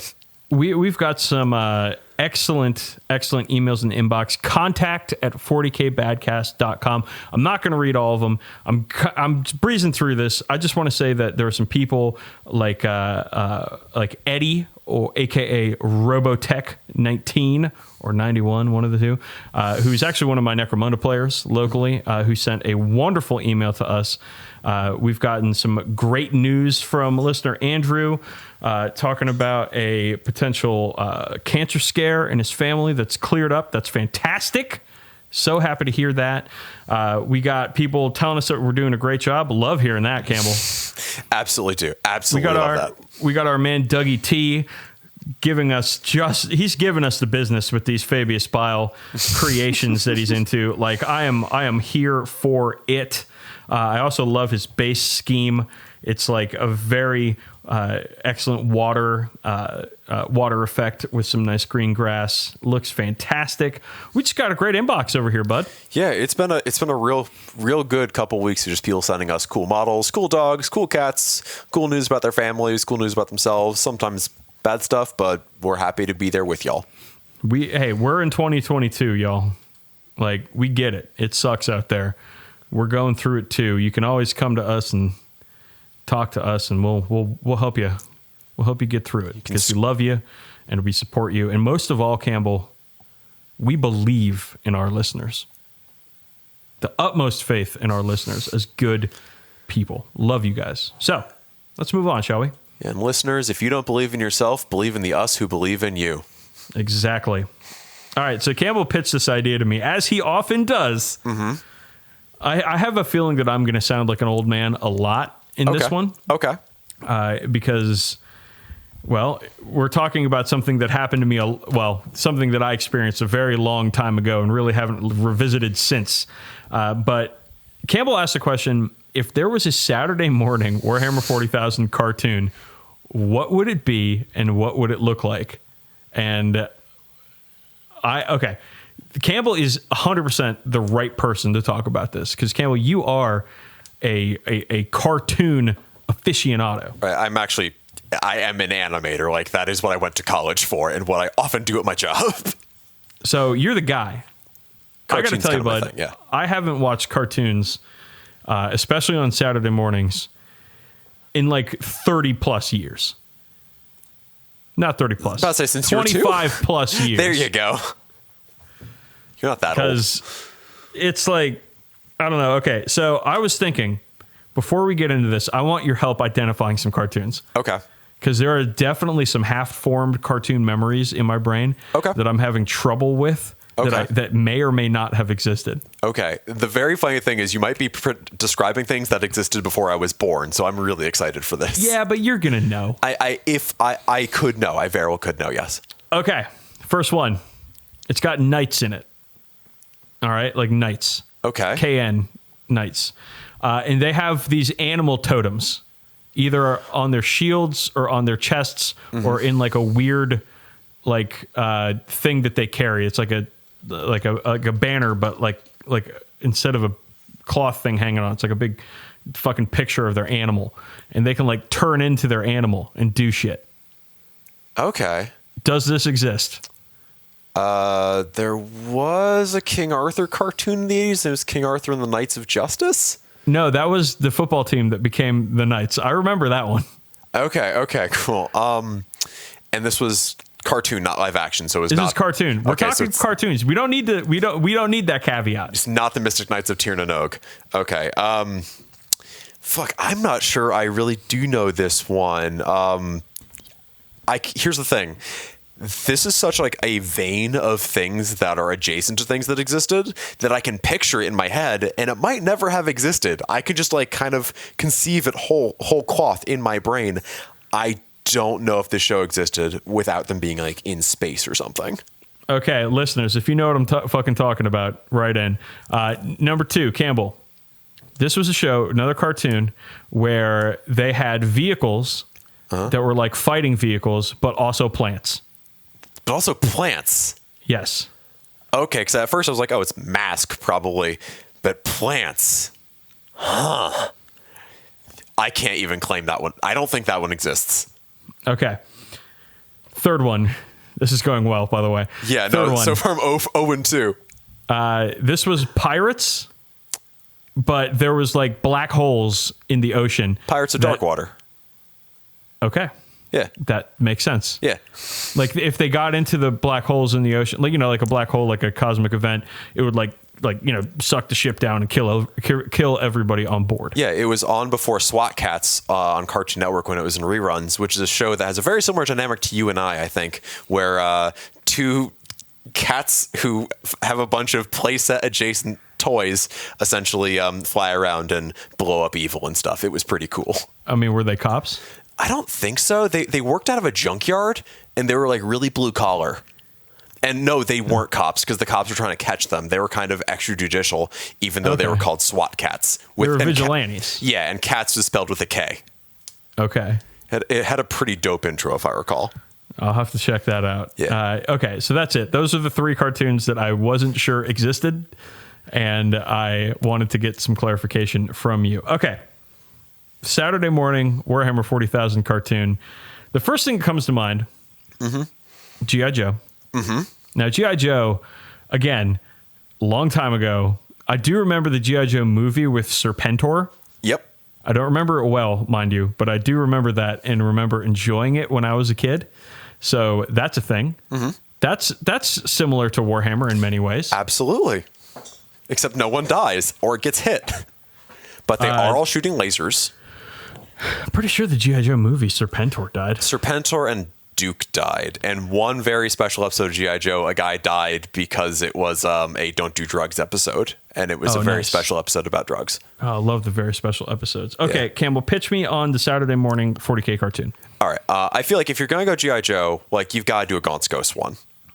Oh, totally. Because you have like, because G.I. Joe's whole thing is you have a large group of soldiers with a very lax dress code, so they're all very identifiable. And in the Gaunt's Ghost series, like, I think that applies because you've got McVenner, who's like the Null Sheen sort of guy. So he's basically the show's Snake Eyes. You've got Gaunt, who's very much the sort of Duke character, or Korbeck could be the Duke character. You've got Tona Creed, who's very much like the Scarlet, which is unfortunately in the vein of an 80s cartoon. Her personality would probably just be girl because they weren't really that progressive. But you could definitely do a lot more with that, especially with her sort of character arc. And given how often characters die in the Gaunt's Ghost series, it would definitely be a thing where they just like retire, or much like all the characters voiced by Casey Kasem on Transformers, they just disappear or are strictly in the background after a certain point in the series. Oh, Gaunt's Ghost is great G.I. Joe energy with like Bragg, the big dumb guy who sucks at fighting. Yeah, he's Roadblock. He's just Roadblock. I don't know the G.I. Joe character names. I'm sorry. It's okay. It's been far too long for me. Are you telling me Joes. it's Ben? Oh, fuck. Oh, fuck. It's been. Thank you. You played yourself. I did. I also definitely see who's the Larkin. Mm-hmm. He's a cranky old sniper boy. That's perfect cartoon. You think about how many shenanigans you could get into with a cranky old character. Yeah, he's just like Cup from Transformers. Like, he's just gonna talk about like what things were like before, and he'll just be like, "Oh, things ain't the same as they used to be. I'm not a big fan of it." Yeah. And then you got Ron, who's kind of like, instead of being quite so abrasive, he'd definitely be the like, "Yeah, I don't take orders from anyone, especially not my commanding officer. Except I take orders explicitly from my commanding officer, but I growl about it a lot." and he'd obviously be sold in like a 2-pack action figure set with Fagor. Like, oh fuck. And you could even have like did you ever have one of those toy like synthesizer things where it would like make your voice sound like something else? Like kind of like, maybe, I don't know. Well, there was like there's like a mask that's like Optimus Prime's mask, and it comes out sounding kind of like a robot. You could sell that for Fagor. It'd be like the little thing that goes around the throat because he has the fake voice box. Every time you say Fagor, I think Fago. Are we doing another ICP episode? Are we stealthily doing another ICP episode right now? We always are. Always are. That's always down to clown. I guess you could have instead of Cobra Commander, it would be an Aquinar Sec. Yeah. Who seems a little more like he has it together more than Cobra Commander. It's hard to have it together less than Cobra Commander. The only time Cobra ever comes close to beating G.I. Joe is the episode where they like infiltrate Congress and cut their funding. It's the only time I've seen them come close. It's the real world there. It is. It's way more effective than a weather machine or whatever. I'll tell you straight up, I would watch this cartoon. I would love this cartoon. I'd be really down with it. All right. What other cartoons do we want to base this off of? I feel like you could do something very similar to like either Scooby-Doo or the real Ghostbusters and do the real Inquisitors, which would be the Eisenhorn cartoon show. Where and of course like all the real Eisenhorn. Well, no, because it was this.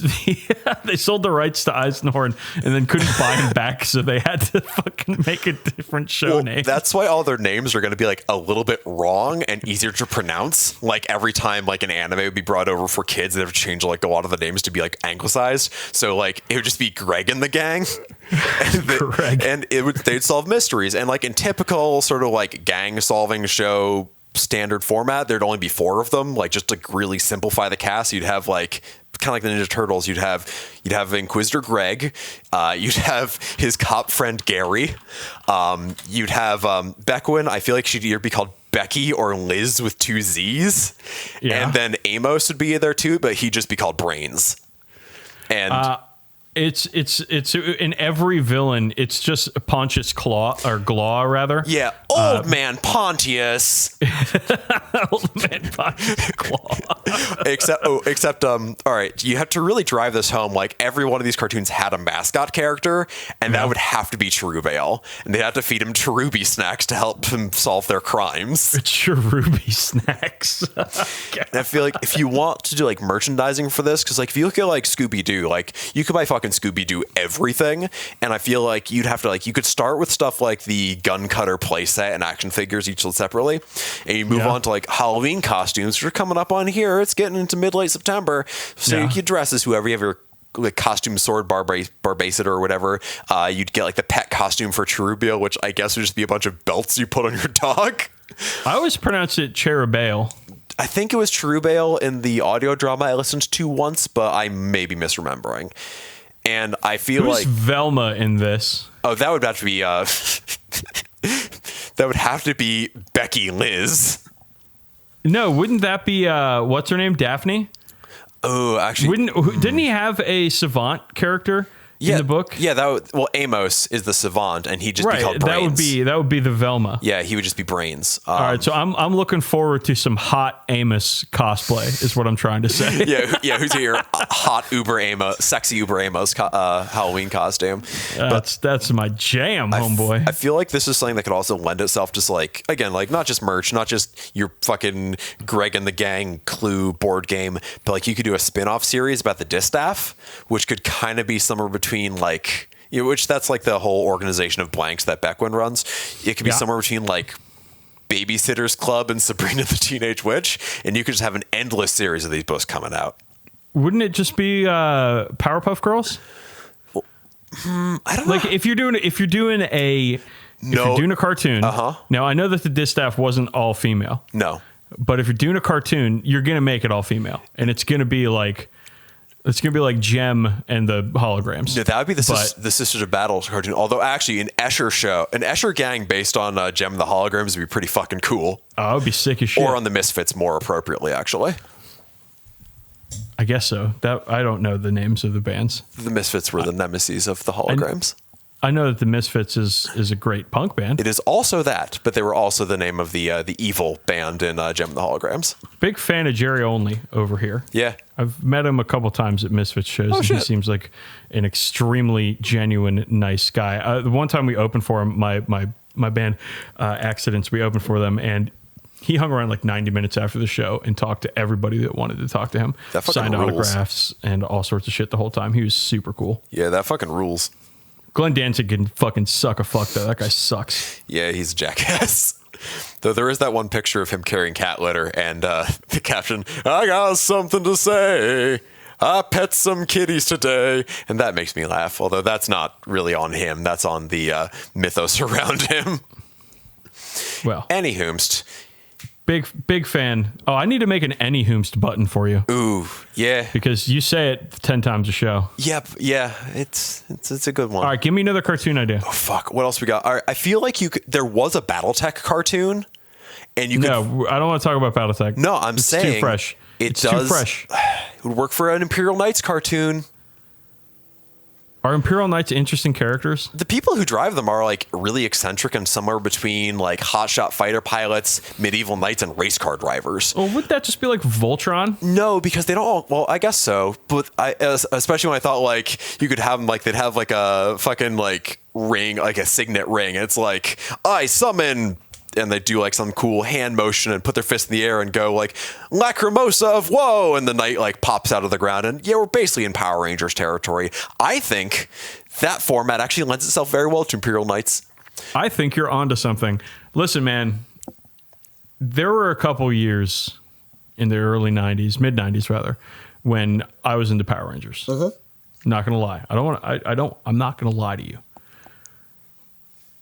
I quickly aged out of it because Power Rangers came around probably when I was already like 10 or 11. Yep. But there were a couple years when fucking Megazords was my shit. I fucking loved Power Rangers when I was a kid. That show is garbage, though. Oh, it's bad, dude. It's bad. The stunts are cool when you're a kid, and then when you look at it now, it's like it's just people jumping on trampolines off screen. Yeah. I would, you know what? I think a Power Rangers-esque Imperial Knights would do a lot to make Imperial Knights more interesting? I think it'd be really cool. I think it really fits. Okay. All right. Hell yeah. All right. Do you have one more? Oh, fuck. All right. I think I'm running out of my exhaustive ideas here. You don't have one anime tie-in that you want to try to shove down my throat? Why am I asking for this? Yeah, I know. I'm actually really surprised about that. All right, well, what's the one for Space Marines, though? We haven't touched on a Space Marine cartoon. We got to have a fucking Space Marine cartoon. We do have to have a Space Marine cartoon. Oh, man, that's where it's at. Because, like, logically, I think, like, oh, just take the Blood Quest graphic novels and make them into an animated series. But that's boring. They already tried that, and it didn't really work out. Well, what are Space Marines? They're fucking knights. They're space knights. Let's fucking King Arthur, Knights of the Round Table, fucking Marnius Calgar, and the Ultramarines of the Ultramar, and boom. No, it would have to be a Death Watch cartoon, because you have to have those really broad characters that are like, because every bad Death Watch story is like the Space Wolf and the Dark Angel got really mad at each other because the Space Wolf's like, I want some mead, and the Dark Angel guy's like, I want a sulk, and he's like, no, drink mead with me. Come to take a seat, whelp. Come have a tankard of mead. Except it would have to be something a bit more kiddie than mead. So you'd be like, come have a tankard of apple juice. Remember Thundercats? Of course, I remember Thundercats. I was a big Mum-Ra fan. Okay. I liked Mum-Ra. Oh fuck, he could be like he's a Necron. He could be like a Necron character. Oh my god, he could be. You've got like your sort of like a Nemesis or Zandrek or fucking whomstever, and then like instead of the Thundercats, you have your team of like five Death Watch members. Yeah. So you've got like the Ultramarine character named Leadero, and the Blood Angel character named Sanguino. Like they don't all have to end with O. And you have like the Salamander's character who's just like, he's like, I just love to cook, and he's the guy in Gravis armor. And you have the Imperial Fist guy, and he's like, I like building forts. And you have the White Scars guy, and he's like, I drive the van. And there's your fucking show. Death Watch. Fuck yeah. There's the theme song. All right, we got it. We did it. Games Workshop. You know where to find us. We'll create ideas all day. I will take my signing bonus in cash, please. We will do nothing else, but we'll create some fucking ideas. All right. Okay. Now on to our not so stupid segment. The slightly more serious part of the Badcast sandwich. So the worst thing about doing this podcast in a pandemic is there are plenty of times when we just haven't played any games. And we can't actually talk about Warhammer 40,000 playing the game because we haven't fucking played any games. Mm-hmm. I got a couple of games in past 2 weeks, but that's an exception. Yeah, I've gotten... It's very much not the rule to how my weekends are going. Yeah, I think I've gotten 3 games in since lockdown in March. So we wanted to talk about what socially responsible pandemic gaming looks like. Right, because this whole situation is going to last for a while. Like, there's talk of no globally administered vaccine for COVID until, like, 2026. And even if a vaccine comes out tomorrow, it's going to be months, if not years, before it gets to everybody. And it's safe to really gather in the way we used to.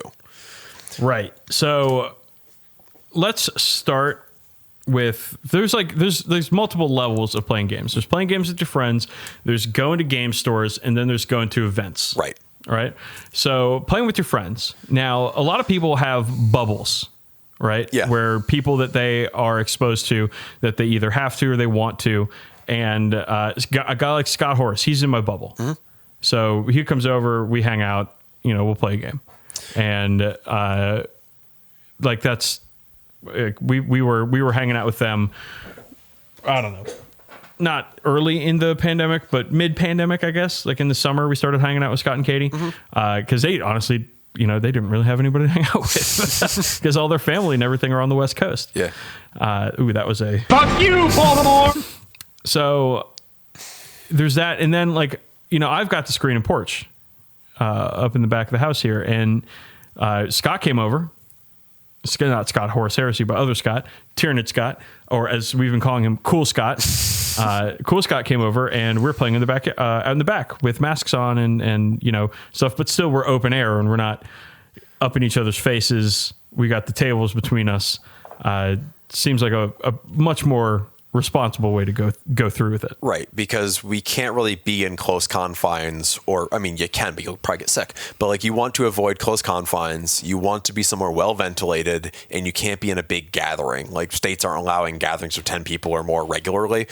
So like, this is going to be a case where it's going to be you probably playing with a very small group of people you trust, because I don't see myself playing with a rando anytime soon.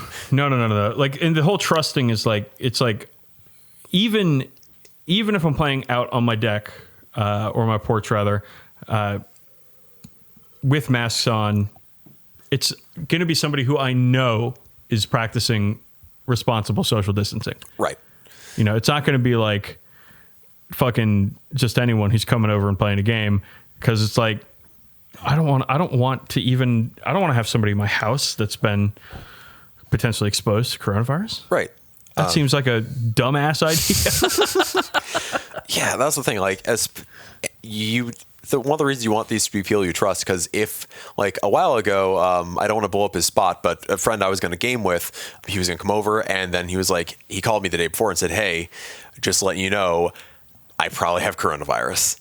Gonna have to cancel." And like, he's fine now. Everything's good. But like, I wouldn't want to be in a situation where that's in question. Like, if someone has like a scratchy throat or whatever, or is reading a little higher on a thermometer, I'd be like, "Hey, stay back, check in a little bit, and we'll see where you're at." But like, I wouldn't want to do that.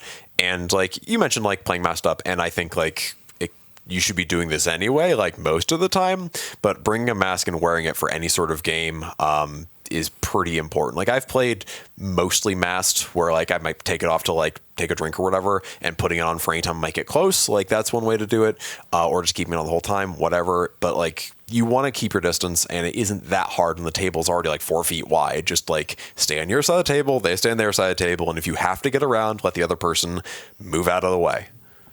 Yeah, and I mean, it's not too bad, honestly. Playing with the mask, it's I mean, masks are annoying, but like, fuck, this is what we're doing. Yeah, as someone who's probably had it, masks are much less annoying than coronavirus. Yeah. So like, I think like responsible home gaming is a level that I'm pretty comfortable with. Mm-hmm. Something I'm not comfortable with, however, is going to the local store. I haven't even gone to a local store to shop. I've ordered from them like online and so on, but I would not be going to store to play right now, because you can't keep track of everyone who comes in and out of that place. Absolutely not. No. So at the Games Workshop near me, they have shut down the gaming area and the painting area. They're only allowing one customer in the shop at a time, mm-hmm. and you're only allowed to come pick stuff up and then take it out. Yep. And I'm like, that's responsible store. Yeah. Right there. Like, that's like legit. So so when they open back up, I've been getting my pre-orders and stuff sent there, so I don't have to pay for shipping, because I can just go in there, wait, if somebody's in the store, wait in my car until they come out, and then go in, get my stuff and jet. Yeah. And masked up the whole time. So it's like that's a responsible level of going to the game store to pick stuff up. But going to a game store and playing right now, no, I'm not doing it. Right. Just, I heard about, well, we'll get to that in a minute, but like, you don't know where people have been, and you don't know who they're hanging out with, and you don't know what their work situation is, if they're meeting people all day and being around folks. And it's like, I'm not I am working, but I'm not going into work. Right. And you work from home already. Right. So like, for me, like, I'm not trying to fucking get in with a bunch of people who are exposed to a ton of people all day. So it's like going to the game store, Games Workshop, or a friendly local game store, or whatever. Like, it's just not happening right now. Right. I don't think. And like, I know people are doing it. I know people are, and it worries me. Like, y'all, if you think that's right for you, like, go for it. I'm not over here shaming, if that's what you want to do. But like, man, it seems pretty risky for a game of Warhammer, and I know that not everybody can play at home. Mm-hmm. But like, geez, bud, like, I don't know. Everything right now is a calculated risk, and mean, maybe the area you're in is safer, or the case numbers are down, or whatever, and like that's stuff you should be keeping track of. Like you should be keeping track of cases in your area and where you're playing, and be mindful of any state or locational guidelines, because sometimes you might need stuff to travel from place to place. But like, you've got to think if you're yourself, listening to is the it show worth it? from South Korea, where things are like pretty good these days, Party on. yeah, fucking Party on, awesome. dude. We're envious. Yeah, we're in the dumbest country, and bad things keep happening. So you're getting our perspective. I want to talk a bit more about like home gaming real quick, because like there's more to it. Because like I've been getting. Yeah, we blasted through game stores. Yeah, I know we did. But you got to stop me, bud. You got to stop the fucking momentum. Dude, once the Dan train starts going, it's hard to get you off the rails. So I've been playing outside. As I've talked about a few times, like I have a patio that we put in. Basically, did you get an easy up yet? I'm not getting easy up yet. I'm planning on getting one at some point soonishly, because there's certain challenges of playing outside. Because while you can play on a picnic table, folding tables, or in my case, like the Firmer Terra Alpha table, you can play 2x4s down other boards, much like you would on a dining room table. Like it's very easy to get to play outside once you get over that initial hurdle. And like our buddies Beersy and Ian, they played under the pagoda at their local park. They just brought the stuff with them and just set up a game. And if you have like if you have a yard, or if you have a driveway that's adequately sized, like you could very possibly do this. And the easy up kind of brings us into the in-between space, which would be like your covered porch, or like a garage that's very well ventilated. Like I might not necessarily in every garage, but like if a garage is the door open, you have windows in there too, you have some like cross breeze and air coming through, that's going to make it a little bit safer. I've got an idea of like you and your pal like playing out in the middle of the street, like in Wayne's World. Yeah, this is. And then a car comes, and one is like car, and you have to like Pick up the carefully table, move the table out of the way to the sidewalk. Yeah, gonna get in some Street Warhammer in. Which is usually played 3v3. The thing is, fucking do it. The thing is, the climate is the biggest challenge here, because like I live in New England. It's pretty okay right now, but winter is decidedly not okay. It's coming. Yeah, I have it on good authority that winter is indeed coming. And like, if you live in a not on fire version of California, it's pretty cool to play outside year round, but here it's not quite the same.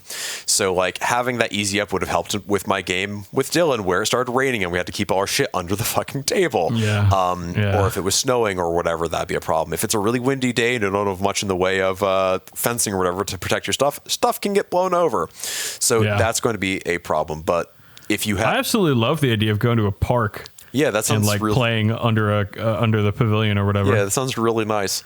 But like I've got that outdoor pop-up heater just for such an occasion. I've got a big oscillating fan I can put out there if it's a particularly hot day. Like there's a lot of things you do to kind of combat that climate, make it a little more amenable. Wonderful. And I think whenever it comes to any of this sort of thing, you've got to bring your own stuff. Like when I have people over for games, like we all have our own dice, we all have our own tape measures and so on. We roll on our own rolling trays that are separate from each other. And like I might not even be able to see all the dice that someone rolls, but I don't need to count how many 3+s somebody who I trust rolled. Like I can take it on their word that they're not cheating, because like they're my friend and they're not going to lie to me about something that trivial. And I think you should also have if you're hosting, one of the things I do is I have a separate like bar cart that I've got like hand sanitizer, sunscreen, bug spray on, just so people can use those things and, survive outside of my house. Yeah, I've been doing the whole dice box thing, like rolling all my dice in the dice box, keeping all my dice over where, only I'm touching them. And you're just trying to have like a separation. Yeah. Between the other side, the other person. Like, so like if they have to come over to my side of the table to do something, moving away, keeping that separation intact.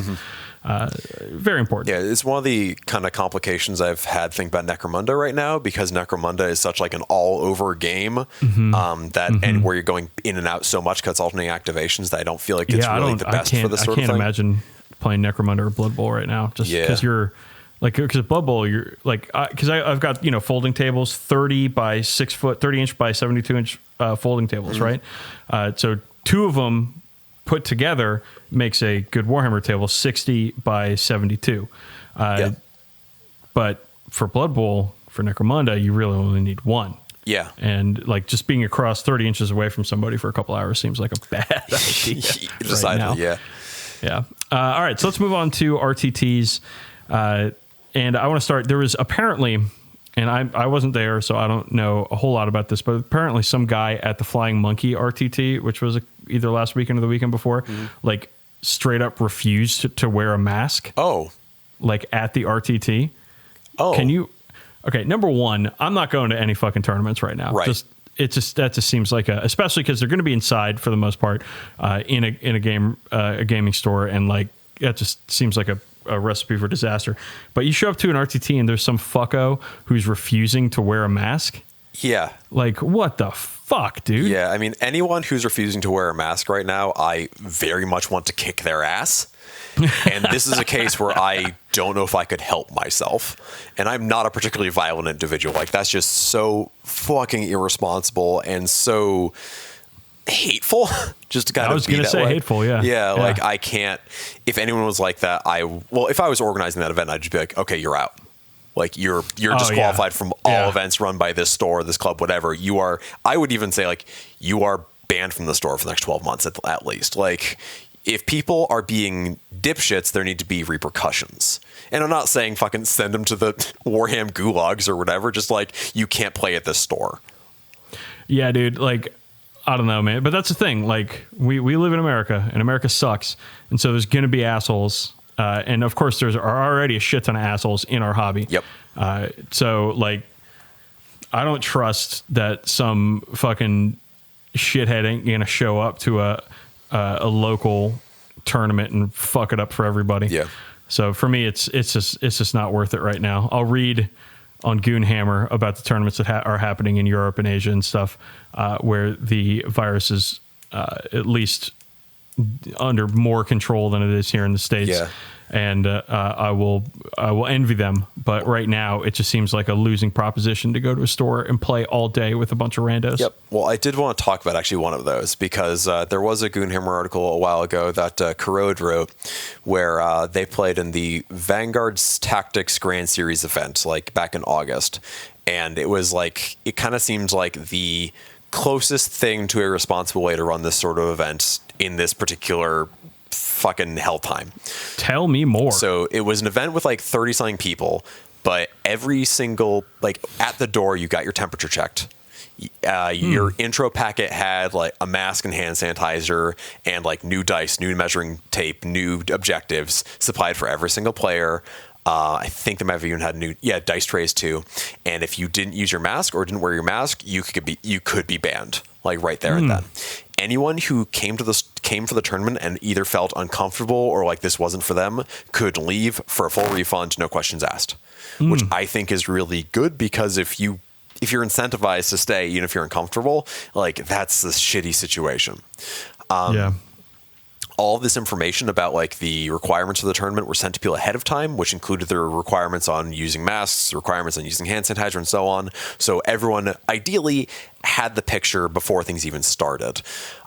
People were kept outside the store until game time and were kind of like sent in pairs, and the store was set up to be like one way in, one way out. So you weren't like walking past people. It was just like a straight line. Like people enter this door, exit that door, and have to come back around to enter in the other door. People were getting their temperatures checked. Everyone got checked into the National Healthcare System's track and trace systems. They actually had contact tracing set up from the get-go. And I followed up with Liam Corrode afterwards, kind of ask, because I've wanted to do this topic for a little bit, and this was kind of one of the things is like after I played a few games in person, you played a few games in person, and he played in this event in person, I just wanted to make sure that everyone was okay, because if any of us weren't, I feel like it wouldn't be a very good discussion, would it? But here's how to catch coronavirus in the time of coronavirus. Step one, do anything. And I talked to him afterwards, and apparently like nobody's been contacted about any symptoms afterwards, at least to his knowledge. You and I have both had a few in-person games that we've been pretty safe about and haven't gotten sick, and no one we know has gotten sick through those games. And I think that there are ways to enjoy this hobby if you plan ahead and think responsibly and act responsibly. Yeah, straight up. Like that thing is like there's going to be a lot of people who just don't want to do all that shit, you know? Yeah, tough shit. They can. But the thing is, like, especially here in the States, like it's just going to happen anyways. Yeah.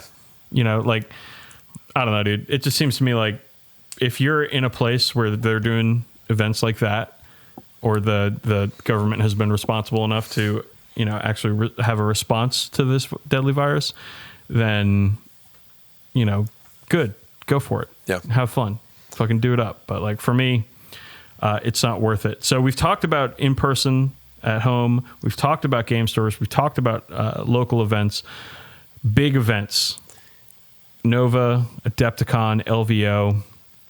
I don't see Adepticon happening in 2021. I don't either. Like, I know it was optimistic, and there's been like talk of vaccines being ready by certain dates, but I don't see Adepticon happening 2021. I'm not sure I see Nova happening 2021 necessarily either. LVO is a month before Adepticon. Yeah. I don't see LVO happening. Though that's the thing, dude. Like, nobody's canceling big events in the States. No governments are canceling big events in the States. Like, people are doing it because they're being responsible, but I just don't see how a large thousands of people event right now is a good idea at all. No, I don't see myself going to one, like, as much as I want to, because all I want to do is run this fucking narrative event at Nova. It's all I want to do. But it's just like, fuck, dude. Like, I'm not about to get in a room with a couple thousand other people and hang out for a week. Right. Because like I very much need the catharsis of like hanging with a bunch of nerds and just kind of like living in that silly space for a week, like you do with a Nova or an Adepticon or whatever. Like, I need that now more than ever, frankly. But I also know full stop that at least one person I know there would probably die. And if not, just get real fucking sick. And I don't want that to happen. Like, the last thing I'd want is either, aside from just dying myself or whatever, is like the weight on the conscience of like, because you went here and because all of you were dumbasses together, you've lost friends. Or whatever. I mean, I hope we can get a fucking vaccine go. Oh, it's like I said in a previous episode of this show, it's going to take a vaccine for America to get its shit together. I hope we can get a vaccine going and everything, but like you said, man, it's going to take a long ass time for that to get brought out to the whole population. Yep. I think it's going to be a very gradual thing too, because like with everything, like even going from lockdown 24/7 to I'm now seeing friends on weekends outside responsibly, like even that was a gradual thing, and over time, that might come to the next step where it's like, okay, I will game in a store with a strict occupancy limit again, like post vaccine or whatever, or I'll game in my own home. I mean, we gotta start thinking like, do we need to adjust our expectations to when we get back into this stuff? Because like right now, if you're to ask people about like Nova 2021 next September, a year from now, you're like, is it going to happen? I think most people are going to be like, yeah, man, we'll be there. We'll fucking hang out. If Nova tickets, they're probably going to go on sale in March. Probably. And I mean, I'll probably buy them. Well, maybe not if I'm running the event. I didn't buy them this year because I didn't have to. But still, you know what I'm saying? Like something that far out, I'm like pretty confident that I would buy something to go to an event like that. But like now I'm thinking like, shit, is that even going to be a thing? Like, are we in a year from now, are we going to be doing events? I don't think so. Or if there are any events in the U.S., they're going to be very small local things. They're not going to be big cons because it's just not responsible to do so. Like, it's too much of a liability. I don't just mean like business-wise. I mean like ethically. Like, it's tough. But again, I want these things back so fucking bad, but I'm not going to put myself and people I care about at risk to make them happen. Yeah. Of course, the most socially responsible way of gaming right now is virtual. Yeah. With Tabletop Simulator, which I haven't played yet. It's a little clunky, but it works. I've seen Tabletop Simulator, just like Tabletop Simulator games versus like actually playing in person, as like you're still it's like having a meal without seasoning. Like you're still getting sustenance out of it, but it just isn't as good. And I agree with that. Like I am stoked I've got it. I'm glad I've gotten to play games with my dad, with Beersy, that's really it. But still, I'm glad I've gotten to play games with people I care about with it. And it's great that it exists. And, obviously there's bajillions of other online games, whether it is, the new Necromunda game that doesn't run on your computer or, whatever. I was really excited to play that too, and it just doesn't fucking work. That's why I was like, I can talk about Warhammer Underworlds for a little bit because he's going to talk about Necromunda for a little bit, and he's not. Nope. But like, I'm not. Online, like being able to play games online is like a fantastic thing, and it has been that and hobby groups online, like the ones that we do every Saturday, are great, but it's not the same. It's great that it's there, but it's not as good, and is unfortunately the best we can responsibly do right now. Yeah.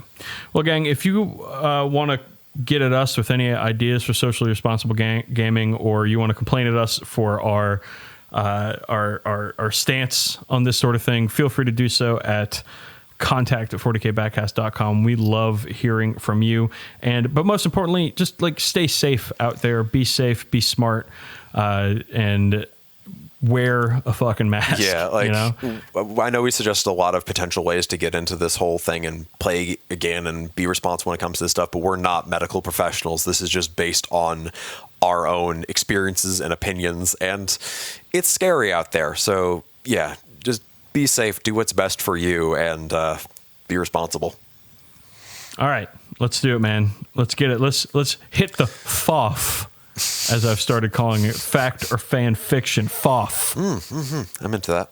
Deep within the warp, amongst the endless streams of emotion and fate, there is a storm brewing. Father Nurgle had seen this approaching.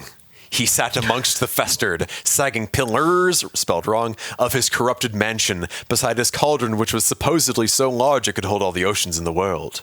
He gazed out of the gaping hole that the great wood maggots had gnawed into his house. He was very proud of them. It had taken them a while to chew through the great corrupted wall, which served, spelled wrong, no as his window.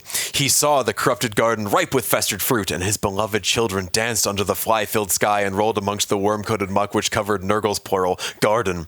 His greasy, bloated heart filled with pride to see his thousands of children so enjoy the fetid paradise Nurgle had wrought for them. He sat still, absorbing the heavenly sense of blight and decay that persisted everywhere in his garden, letting his mind drift to the Immaterium and the Materium to witness the joys of the lives of the mortals which he loved so much. He was, capitalized, one with the void, like a beetle examining his burrow in the muck for delicious morsels. He felt the tides of the warp and emotion flow through him. It was peaceful, all was in order. He examined the lives of a million people examining each other, their lives of his caring with their patience. He saw the beauty of life as he witnessed the birth of 1,000 children. He gazed down upon the diseased hermits forced to dwell in the underhives, pleading for mercy, begging to be released from his schoolyar, and here he saw the tranquility of death. He chortled mirthfully when he saw his children, those who had seen his truth, answering their prayers and raining gifts upon his beloved grandchildren. He continued his normal routine, examining the currents of the warp. ... Wait. ... Nurgle thought, as he felt an unfamiliar stream of the warp meet with him. He sensed life.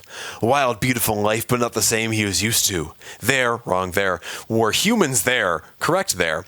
This did not surprise him, but their soul was not filled with the passionate hatred and religious fervor which consumed the feeble mortals of the Imperium.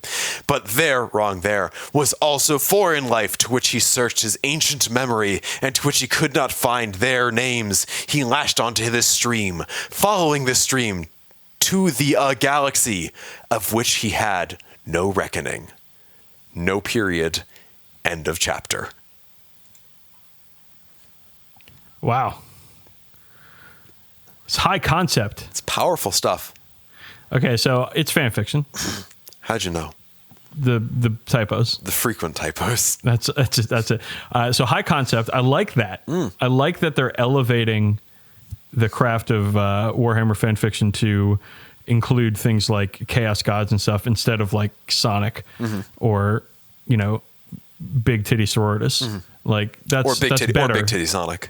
Or big titty Sonic. Yeah, that's better than normal, which I'm quite excited about. I did have a question about one of the typos. Sure. You said served and spelled wrong. How did they spell that wrong? Ooh, let me just check right that. It is spelled SURVED. Served. Okay, cool. Yeah, that's fan fiction. That is, it's better than normal. Well, and I appreciate that. That is fan fiction. It is Chaos in Star Wars, a Warhammer crossover by King Henry I. Sorry, thanks. King Henry the One. Thanks, King Henry. Yeah, you wouldn't have guessed it was a Star Wars crossover, except Chapter 2 is Nurgle talking to a Gamorrean guard named Thruk. which is chapter 2, all quite on Nalhutta.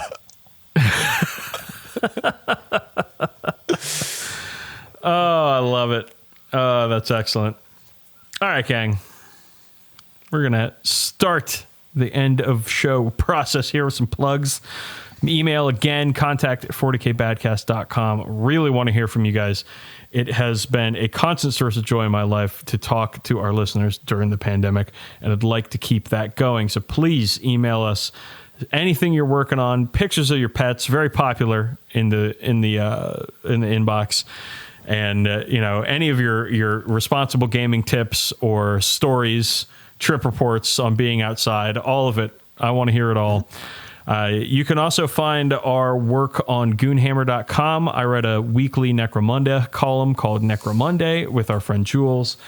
And Campbell, he comes in on a lot of the hobby posts and some of the AOS stuff. I actually just recently wrote a Hobby Heresy article about converting your own chapter champion based on my Brigati and Gladio for my Ultramarines. Oh, shit, I'm on the wrong thing. Hold up. There we go. Sorry, I had to get one parting Tarantella in there. Thank you. Yeah, I read that article. It was very, very good. Yeah, somebody actually wrote in asking, like, hey, can I buy that model from him? And I'm like, no. And he's like, can he convert and paint me one? And I was like, again, flattered, no. No, sorry, pal. You'll just have to do it yourself. Yeah, DIY it. All right. But you can also support the show. We are on Patreon at patreon.com/40kbadcast, where we do bonus episodes every single month. We're getting close to 30 of the fucking things, so you can check that out to hear from your favorite worst 40k podcast. Padcast. Talk about things that aren't necessarily Warhammer related. If you feel like you have just a little bit too much money, I'd say waste it on us. Too much money and too much time, you can waste on us there. Or if you want to waste not just your money, but the space upon your body, you can buy a Badcast t-shirt at shop.spreadshirt.com/40kbadcast, where we have a whole bunch of shirts, and I am derelict in my duty of making a Thrilled About These Ribs shirt. I will make it someday. You will have it. God damn it, Campbell. I know. I demand it. It needs to be a little chibi drawing of me in a chef's hat and apron standing by a grill looking thrilled. You're going to be thrilled about this Thrilled About These Ribs t-shirt. Just give it time. Give it time. Perfection takes time. Life. You can always also find us on social media. Twitter is one of those platforms.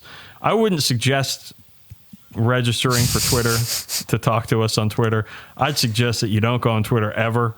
If you want to, keep your brain clean, but maybe you're already on it, and maybe you're listening to the show and thinking, I'd love to see what these idiots are yelling about on Twitter these days. I'm at DB_Sleazy. He is at Brother SRM. We have a Facebook group. There we go. A Facebook group, 40K Badcast. .facebook.com or facebook.com/40kbadcast. I don't know how the URL thing works. I finally got the fucking work, but yeah, we're there too. You can check us out. You can find it. Yeah. You can talk to Campbell. I'm not on Facebook, which I think it's a very is good the most important way for me to keep my brain clean. But yeah, if you're already on Facebook, you and I can be trapped in hell together, dear listener. There it is. Campbell, you also have a Tumblr, Cam2D, where you post pictures of your models. Yep. And no more nudes. No more nudes. Unfortunately, no more nudes on cam2d.tumblr.com. So you're going to have to... He had a lot. Yeah, it was fucking bursting at the seams with nudes. But now that's on my OnlyHams account.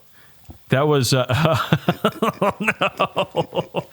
Oh, OnlyHams. Oh, man, that's good. I sometimes have one joke so good I use it twice. But yeah, that's... Oh, fuck yeah. That would be a great... I should register that immediately. Get on it. If the Goonhammer crew hasn't already, get on it. Oh, boy. Well, I think that's it for plugs. Yep. We usually end the show on a quote. We're going to do it again this time.